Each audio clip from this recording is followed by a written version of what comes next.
The small town of Greycliff lay nestled between its brooding hills and the relentless sea, perpetually shrouded in a heavy, oppressive grey, because rain was its constant companion, soaking the cobblestone streets and seeping into every crevice. Yet in those rare occasions when the sun broke through, casting a golden glow over the town, the residents flocked to one place: Shallow's End. Shallow's End was a hidden cove, its beauty breathtaking and untouched. Enclosed by steep cliffs, the crescent-shaped beach with its soft white sands seemed like a slice of paradise.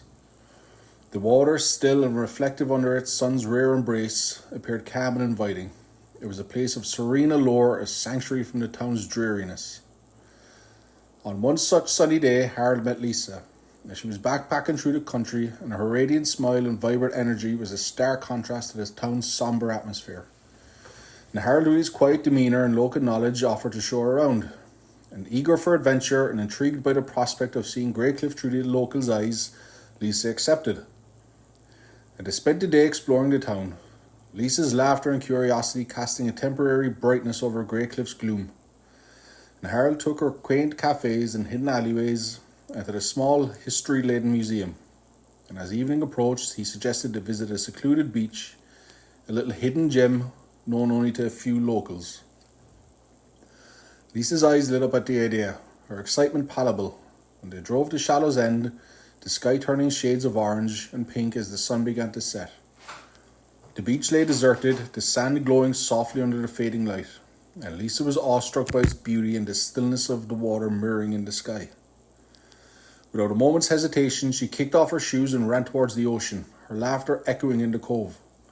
And Harold watched from the shore, a small, unreadable smile on his lips. And Lisa waded into the water, her delight evident as she splashed and swam.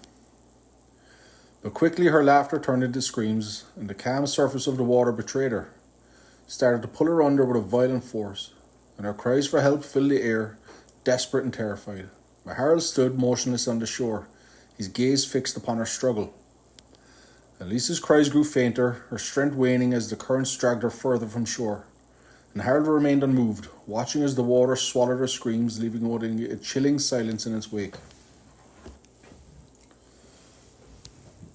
Methodically, Harold gathered Lisa's belongings from the sand, and he placed her backpack and shoes in the car, and then he drove home with an unsettling calmness. He was completely detached as he drove, and once he got home, Harold greeted his family with the usual practiced warmth, exchanging the pleasantries. And he excused himself briefly and headed towards the garage. He unlocked the door and stepped inside, the scent of damp wood and decay filling the air.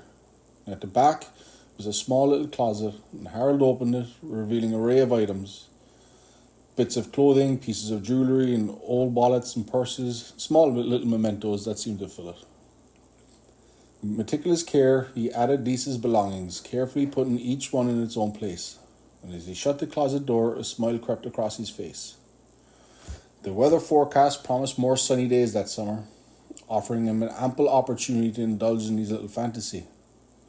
For Harold, Shallow's End was not merely a picturesque cove, it was a perfect hunting ground. Each drowning was a carefully orchestrated event. As long as he could get them to Shallow's End, the sea would take care of the rest.